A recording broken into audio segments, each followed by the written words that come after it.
본문 누가복음 8장 1절에서 15절의 말씀으로 좋은 땅에 있다는 거, 이 제목으로 은혜를 함께 나눕니다. 오늘 이 8장 1절에 보면 그 후에라는 말로 시작되죠. 그럼 그 후가 언제일까요? 여러분들이 지난 주일날 함께 나누었던 그 예수님의 발에 향유를 붓고 또 예수님의 장사를 예비했던 그 여인의 이야기. 많은 사람들은 그 여인을 죄인으로 여겼지만 예수님께서는 그 여인의 죄를 사하여 준 이러한 사건으로 있는 그 뒤에 이제 누가는 오늘의 본문을 설명하고 있는데요. 거기에 보면 예수께서 각 성과 마을에 두루 다니시며 하나님의 나라를 선포하시며 복음을 전하실세. 즉 예수님의 복음 전파하는 사역은 그냥 계속 쉼없이 진행되고 있다는 것을 의미하고 있어요. 그런데 혼자 하시는 게 아니라 오늘의 본문을 보게 되면 첫 번째는 12제자가 함께 했다고 나옵니다. 12제자가. 그리고 예수님이 복음을 전하실 때 말씀만 전하시는 것이 아니라 거기에 나타나는 여러 현상들이 있었는데 악귀를 쫓아내심과 병 고침을 받은 어떤 여자들, 그러면서 곧 7 귀신이 나간 자 막달라인이라 하는 마리아와 이렇게 되어 있어요. 그래서 우리가 그 막달라 마리아 할 때는 막달라가 퍼스트 네임이고 마리아가 라스트 네임이 아니라 유대인들은 그 패밀리 네임이 없어요. 우리 미국식으로 치면 라스트 네임이 없습니다. 그래서 항상 그 이름들이 같은 사람들이 많다가 보면 그 같은 이름을 가진 사람의 아버지 이름을 얘기를 하는 거예요. 그래서 베드로가 많다 보니까 죄송합니다. 베드로는 이제 예수님이 지어주신 닉네임 같은 거예요. 페트라라고 하는 헬라어 반석이라는 뜻을 가지고 있는 것인데요. 원래 이름은 시몬이에요. 시몬. 우리 미국 이름에도 사이먼이 많죠. 그 사이먼이 시몬이라는 이름이에요. 근데 시몬이라는 이름을 가진 사람이 여럿 있다 보니까 시몬, 즉 베드로의 아버지 이름이 뭐냐? 요나예요. 요나. 그래서 예수님이 정식적으로 베드로를 부를 때 바요나 시모나 이렇게 불러요. 바요나 시모나. 평소에는 베드로야 하는데 바요나 시모나 이럴 땐 어떻게 왜 불렀을까요? 우리 자녀들 키우시다가 보면 이름만 부르는데 어떤 때는 성을 불러가지고 자녀를 부를 때가 있어. 어떤 때요? 뭔가 잘못이 있을 때. 그렇죠? 뭔가 야단을 치려고 할 때는 성부터 다 해갖고 이름까지 다 부르죠. 그래갖고 그런 이름 부를 때는 정신을 똑바로 차려야 되는 거예요. 그건 뭐 애들뿐만 아니에요. 남편 된 자들도 마찬가지죠. 그래서 예수님이 성경에도 바요나 시모나 하고 부른 뒤에 보면은 그 베드로에게 어떤 미션을 주거나 그의 잘못을 인지시킬 때 그렇게 이름을 다 부를 때가 있어요. 그래서 바요나, 요나라는 이름은 아버지의 이름이고요. 바자가 들어간 거는 아들이에요. 그러니까 요나의 아들 시몬아 이렇게 부르는 거예요. 그래서 시몬이 여러 사람이 있을 때 다른 사람과 구별할 때 부르는 게 바요나 시몬 이렇게 되는 거고요. 뭐 이 앞을 보지 못했던 길에서 구걸하고 있었던 거지 이름이 바디메오예요. 바디메오. 그 바디메오는 디메오의 아들이라는 뜻이에요. 그래서 그의 정식적인 이름을 바디메오로 했는지 아니면 그 거지의 이름은 잘 모르면서 그의 아버지가 디메오라는 걸 알아가지고 보통 명사식으로 바디메오라 했는지 정확히 알 수는 없지만 그 길에서 구걸하고 있었던 사람들을 지칭할 때 뭐라고 불렀어요? 바디메오 이렇게 불렀죠. 그리고 또 달리 예수님을 지칭하는 말은 또 어떻게 됐어요? 나사렛 예수예요. 그러니까 예수라는 이 이름은 고유명사이긴 하지만 혼자만 사용하시던 이름이 아니에요. 그래서 예수님을 부를 때에도 나사렛 예수라 불렀던 것은 다른 많은 사람들과 구별되는 이름으로, 그래서 많이 쓰던 이름들이기 때문에 아마 아버지 이름을 붙이고 할아버지 이름까지 붙여도 동일한 이름을 가진 사람들이 많이 있었던 것 같아요. 그럴 때는 아예 그냥 사는 곳 이름으로. 우리가 알다시피 마리아라는 이름도 여러 사람이 등장하잖아요. 예수님의 어머니 이름도 마리아고 마르다 동생 이름도 마리아고. 그러니까 마리아가 많단 말이야. 그래서 아예 이 7 귀신 들린 여인을 한 번에 알게 하기 위한 방법으로는 그 살던 지역에 막달라인이라고 하는 이런 식으로, 유다 역시도 가룟인 유다 이렇게 돼 있죠. 그래서 가룟은 아버지 이름이 아니라 그 지역의 이름이에요. 그래서 유대인들의 이름을 우리가 성경에서 볼 때는 이런 다양한 분리하는 방법들이 있다는 거 기억하시면 되겠습니다. 그래서 막달라 마리아라고 하는 이 여인도 예수님과 동행하던 사람들이었고, 그 뒤에 등장하는 요한나, 수산나, 특별히 이 요한나라는 사람은 헤롯의 청지기 구사의 아내예요. 여러분들이 볼 때는 헤롯의 청지기 구사의 아내 요한나라는 사람인가 보다 라고 생각할지 모르지만, 이 당시 헤롯은 유대인 전체를 다스리고 있는 분봉왕이에요. 즉 로마 황제로부터 허락을 받아서 유대인들을 다스리는 왕인 사람이에요. 근데 그 왕의 가정의 청지기가 누구냐? 구사라는 사람이 있는데, 이 구사라는 사람의 아내도 지금 뭐하고 있다는 얘기예요? 예수님을 따르고 있다는 얘기예요. 이런 걸 놓고 볼 때에 지금 복음이 얼마만큼 많은 사람들 지휘 고하를 막론하고 깊이 복음이 전파되었는지를 보여주는 장면이라는 것이죠. 나중에 보면 헤롯의 젖동생까지도 그 예수를 믿는 교회 공동체 안에 들어와 있는 장면들이 있단 말이에요. 그리고 누가가 이 복음서를 쓸 때에 이 복음서를 받는 수신인이 누구였어요? 데오빌로 카카 하면서 그 고위직에 있는 사람에게 예수님을 알리기 위해서 쓴 책이 바로 이 누가복음이에요. 그러니까 누가가 이 복음서를 쓰고 있는 당시에는 이미 많은 사람들, 로마인들에게까지도 어떻게 되고 있다? 복음이 전파되는 상황이에요. 이유는 뭐겠습니까? 바로 1, 2, 3절에 이와 같은 노력들이 있었고, 특별히 3절에 다른 여자가 함께하여 자기들의 소유로 그들을 섬기더라. 왜냐하면 예수님은 복음 전하고 제자들 역시도 예수님과 함께 복음 전파하는 사역을 했기 때문에 이들이 어떤 음식을 얻거나 의복을 얻거나 잠잘 곳을 예비하는 사실 재원이 없어요. 마땅히. 그렇기 때문에 대부분 제자들이 다니면서 음식을 얻어오는 것도 하나의 중요한 일이었어요. 그리고 같이 함께하는 이 여인들이 자신들의 소유를 공유해서 같이 내어놔서, 때로는 음식을 주는 이가 없으면 어떻게 돼요? 가서 사 먹어야 되는 상황도 있다는 것이죠. 그래서 이러한 모든 일을 함께하는 사람들을 누가는 사역하는 이들과 함께 돕는 이들을 기록하고 있는 거예요. 오늘날 우리 예찬교회도 마찬가지죠. 우리 예찬교회 우리 성도님들이 함께 하시면서 성비를 보면은 남성들보다 여성분들이 더 많은 성비로 또 참여하셔서 교회를 섬기시고, 이러한 일들은 굉장히 성경적이고 우리 교회만 그렇게 하는 것이 아니라 오랜 시간 교회의 전통들이 그렇게 이어져 오고 있음을 우리가 보게 되는 장면이에요. 오늘 말씀의 제목, 좋은 땅이 있다는 것이라는 제목으로 말씀을 전하는데요. 중요한 내용들이 4절부터 8절까지 1차적으로 나와 있는데요. 4절부터 8절에 나와 있을 때는 아주 심플합니다. 씨 뿌리는 자가 씨를 뿌렸는데 그게 어디 떨어졌대요? 길가에 떨어지고, 바위 위에 떨어지고, 또 가시떨기에 떨어지고, 좋은 땅에 떨어졌대요. 그래서 이 길가나 바위에 떨어진 이 씨는 새가 먹기도 하고 습기가 없어서 말라지기도 했어요. 그런데 가시나무 떨기에 떨어진 건 자라는데 기운을 막았고, 좋은 땅에 떨어진 것은 100배의 결실이 맺었느니라, 이렇게 얘기를 하니까 사실 이 얘기를 듣고서 무슨 모르는 내용이 있으셔요?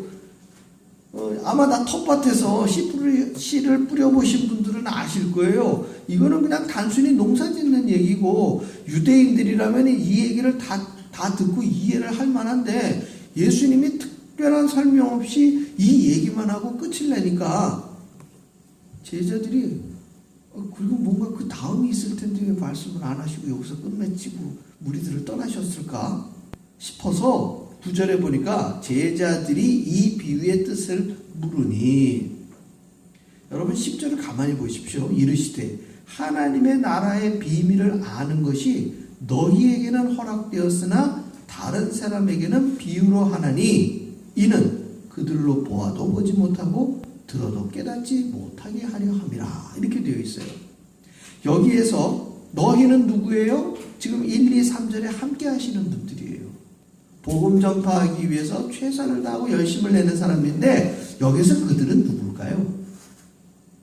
그들은 바로 항상 10명 모이면 한두 명 예수님의 말씀에 책 잡기 위해서 모였던 서기관이나 제사장이나 바리새인들을 향한 말들이에요. 그런데 보세요. 그 말씀의 내용이 오늘 본문에서 그들이라고 콕 집어 이야기하실 때에는 이 당시에 그 사람들이란 걸 우리는 알겠는데, 우리가 성경이라는 거울을 놓고 볼 때 과연 예수님의 뿌린 씨앗이 떨어지는 밭에 과연 나는 길가냐, 바위 위냐, 가시떨기냐, 좋은 땅이냐, 여기에 나를 비춰보는 것이 오늘 본문의 핵심이라는 거예요. 그러면서 예수님은 비밀을 아는 것이 너에게 허락되었다고까지만 말씀을 하셨지, 여러분 너희가 좋은 땅이다 라고 결론 내리지는 않으셨어요. 이것이 굉장히 중요한 거예요. 비밀을 알게 하는 것은 누구 몫이에요? 예수님의 몫이에요. 그러면 그 비밀을 깨닫고 자신이 주님이 주시는 말씀으로 말미암아 다른 복음서에까지 우리가 연계해서 말씀을 전하면 30배, 60배, 100배의 결실을 맺는 것은 결국 누구의 몫이 되는 것이냐? 1차적으로는 예수님의 말씀을 듣기 위하여 복음 전파하는 사역에 함께하기 위해서 따라다니는 제자들과 무리들인 것이고, 궁극적으로 누가가 이 복음서에 이 기록을 남겨놔서 2000년이 넘은 오늘날 우리의 삶에서 이 복음서를 우리가 본다면 결국 주님은 누구에게 하시는 말씀이에요? 나에게 하는 말씀이에요. 자, 그러면 비유로 설명한 내용을 한번 봅시다.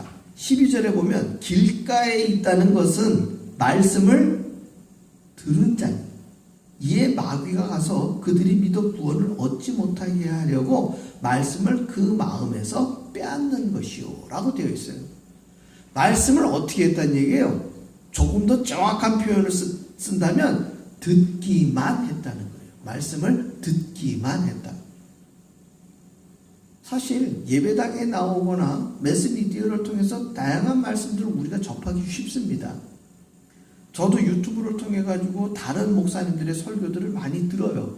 특별히 제가 존경했던, 지금은 막 대부분 이제 현직에서 은퇴하신 목사님들이 계셔요. 여러분들 뭐 이름만 들어도 잘 아시는 곽산희 목사님이나 이재철 목사님이나 이런 목사님들은 이제 현직에서 다 은퇴하셨지만 아직도 말씀 사역들은 하고 계셔요. 근데 다행히 제가 미국 땅에도 그분들의 말씀을 들을 수 있는 이유는 뭐예요? 유튜브를 통해 가지고 얼마든지 말씀들을 들을 수 있어요. 그런데 저뿐만이 아니라 우리 성도님들이 그 말씀을 들을 때 듣기만 한다는 것은 과연 뭘까요? 오늘 성경에 나온 대로 귀로 들었어요. 근데 그 말씀을 우리 마음밭에 심지 못하고 그냥 광고를 듣는 거나 좋은 말 듣는 거나 드라마나 영화에서 대사를 외우는 거를 듣는 거나 우리가 그냥 똑같이 듣는 거예요. 아, 그냥 좋은 말씀이구나 하고 지나가 버리는 거예요. 그러면 이 말씀의 씨를 누가 가져간다? 마귀가 가져가는 거예요. 여러분, 길가에 뿌린 이 씨앗의 결과물은요 아주 명백해요. 뭐냐? 열매 맺지 못하는 신앙. 열매 맺지 못하는 신앙. 이것이 가장 중요합니다. 열매 맺지 못하는 신앙을 갖고 있다는 것은 말씀을 어떻게만 했다? 듣기만 했다.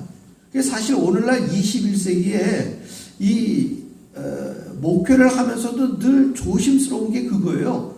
성도님들을 듣기만 하는 신앙인으로 만들어가는 것은 아닌가 오늘날. 그래서 PPT로 다양한 예배의 안내들을 다 띄워드리지만 제가 굳이 성경 본문 말씀만큼은 PPT로 띄우지 않는 이유는 뭐냐? 우리 성도님들이 성경을 열어서 눈으로 보고 본인의 귀로 듣고 그리고 그 말씀을 마음에 새기기를 원하는 마음이 있기 때문에 예배 시간에 같이 본문을 읽고 함께 나누는 거예요. 그러나 여기에서만 끝나는 것이 아니라 그 말씀을 비유로 해석해서 여러분들에게 설교 말씀으로 전할 때 여러분들이 이 말씀을 읽은 것과 설교를 들은 것을 여러분들이 듣기만 해서는 안 되고 여러분들의 삶에서 적용시켜야 된다는 것을 오늘 이 길가에 뿌린 씨앗으로 경고를 하고 있어요. 두 번째, 바위 위에 있다는 것은 말씀을 들을 때 기쁨으로 받으나 뿌리가 없어 잠깐 믿다가 시련을 당할 때 배반하는 자요. 아마 우리 이 말씀을 제가 굳이 설명드리지 않아도 내용을 우리 이해하기 십상이에요. 우리 예찬교회만 하더라도 지금 10년의 성상이 지나가고 있어요. 10년의 믿는 가운데에서 우리가 함께 예배드리고 또 지금 함께 예배드리지 못할 때 다양한 이유들이 있어요. 첫째는 우리 하정홍 장로님이나 죄송합니다. 우리 돌아가신 665 성도님이나 하나님 부르심으로 인하여 함께하지 못하는 분들이 계시고요. 또 이사를 가는 바람에 함께하지 못하는 분들이 계셔요. 그런데 또 다른 길로는 함께 신앙생활하다가 낙심하는 분들이 계시다는 거예요. 그 낙심하는 분들을 위해 우리가 기도하고 그분들이 예배의 자리에 함께 오시기를 우리가 함께 늘 중보의 기도를 드리는 게 우리의 몫이에요. 그러나 궁극적으로 그것이 바위 위에 떨어져서 시들어가지고 없어져야 될 것이 아니라 궁극적으로 하나님의 열매 맺는 신앙으로 남으려면 어떻게 해야 돼요? 본인이 말씀을 기억을 되살리고 예배의 자리를 회복해야 되는 노력을 기울여야 된다는 거예요. 제가 우리 교회 이 화단을 보게 되면 왼쪽에는 우리 랜드로드가 심어놓은 부시들이 꽃들이 많이 있어요. 근데 우리 교회 요 마지막 단편하게 보면은 화단 없어요. 화단이 없고 그냥 아스팔트와 시멘트로 마감이 됐는데도 불구하고 여기에 뭐가 있어요? 기가 막히게 심지어 꽃까지 피었어요. 그 꽃 한 송이를 떼어낼 수가 없어. 심지어 같이 피어있는 꽃들 중에 민들레도 있어요. 다 야드 관리하시는 분들 민들레를 보면 어떻게 해요? 다 꺾어내시잖아. 그런데 이 교회 담벼락 그 흙, 조금 있는 흙 틈에 자라고 있는 민들레가 꽃을 피운 거는요, 차마 꺾지를 못하겠어요. 왜 그래요? 그 척박한 상황에서 흙도 얼마 없는 그곳에 뿌리를 내려가지고 열매를 맺히기 위해서 꽃을 피우고 씨를 남긴다는 건 나름대로 최선을 다한 거 아니겠습니까? 그렇죠? 그랬을 때에 저와 여러분의 삶을 돌아봅시다. 이 고국 땅을 떠나서 정말 맨 땅에 헤딩하듯이 이 외국 땅에 사는 것 정말 바위 위에 씨 뿌림을 당한 그런 씨앗의 모습들이에요.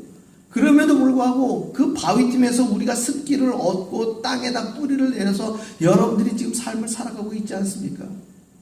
그럼에도 불구하고 바람 불고 비가 오면 그 비바람을 그대로 바위 위에 있는 이 씨앗은 맞을 수밖에 없는 거예요. 여러분들 마찬가지잖아요. 여러분들이 힘들고 병들고 했을 때 정말 가장 크게 느끼는 것은 육신의 고통이 아니라 외로움 아니겠습니까? 외로움. 나 혼자밖에 있지 않다라는 그런 외로움. 바위 위에 떨어지는 그런 씨앗의 모습이 거기에 있다는 거예요. 심지어 가시떨기에 떨어졌다는 것은 말씀을 들은 자이나 지내는 중 이생의 염려와 재물과 향락의 기운이 막혀 온전히 결실하지 못하는 자요. 그래도 여기에는요, 희망이 있어요. 왜? 아직 안 죽었어. 가시떨기가 기운을 막은 것이지 지금 자라는데 죽은 거는 아니야. 예. 다만 그 가시떨기를 해치고 나오려다가 보니까 우리가 이 땅의 삶에서 사실 해외살이에 돈 없고 집 없고 자동차 없으면 기본적인 삶을 살아갈 수가 없잖아요. 그러니까 우리가 이 의식주에 얻기 위해서 밤이건 낮이건 열심히 일하는 이유가 뭐예요?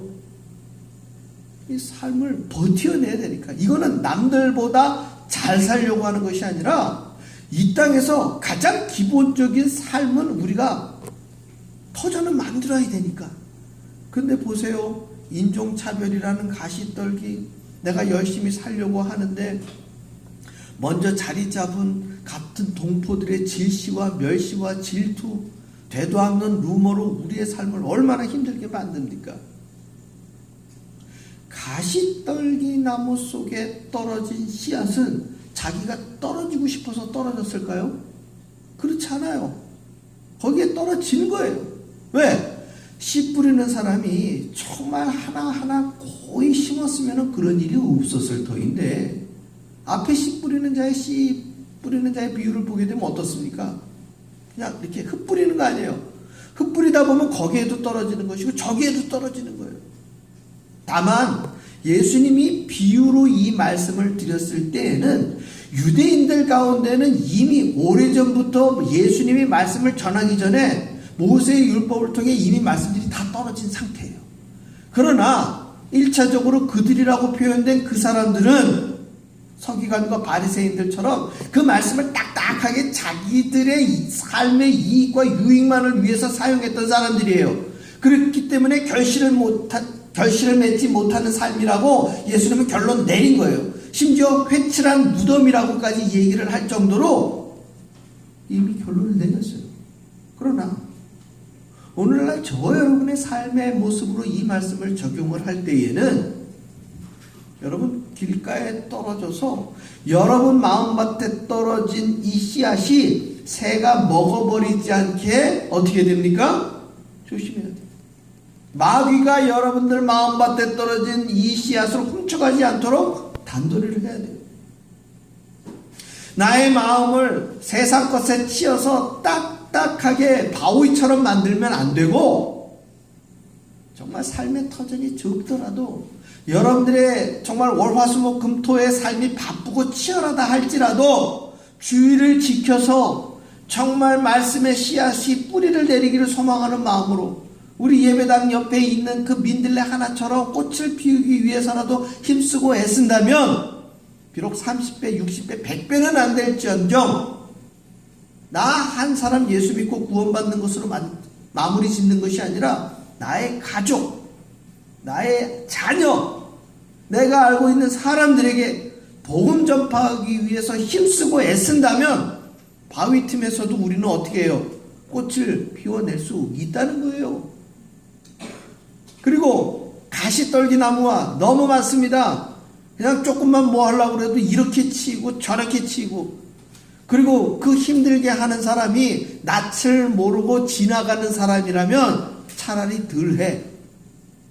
여러분, 우리의 가슴을 찌르고 우리의 이 속마음을 후벼파는 사람은요, 놀랍게도 날마다 얼굴을 보는 사람들로부터 우리가 비롯된다는 게 더 힘든 거예요. 가족이 될 수 있고, 배우자가 될 수 있고, 친지가 될 수 있고, 자녀가 될 수 있고, 때로는 믿음의 공동체 안에서 나누는 말로 인해서 우리는 어떻게 돼요? 상처받을 수도 있다는 거예요. 즉, 가시떨기는 멀리 있거나 나와는 상관없는 것이 아니라 어떻게 보면 가장 가까이에 있는 삶의 터전이 바로 가시떨기예요. 그러나 기운을 막았다고 해서 여러분 이 씨앗이 죽었어요? 안 죽었어요? 안 죽었어요. 보세요. 마지막 말씀에 좋은 땅에 있다는 것은 착하고 좋은 마음으로 말씀을 듣고 지키어 인내로 결실하는 자니라. 할렐루야. 저는요 이 말씀 보면서 눈이 확 띄어요. 왜냐? 여러분들이 길가에 있다 할지라도, 여러분들이 바위 틈바구니에 있다 할지라도, 여러분들이 가시떨기 속에 있다 할지라도 그 속에서 여러분들이 인내로, 여러분들이 착하고 좋은 마음으로 뭐하면 결실을 만들어내는, 좋은 땅에 있다는 것은요 좋은 마음이라고 기록하고 있어요. 다시 한번 말씀드립니다.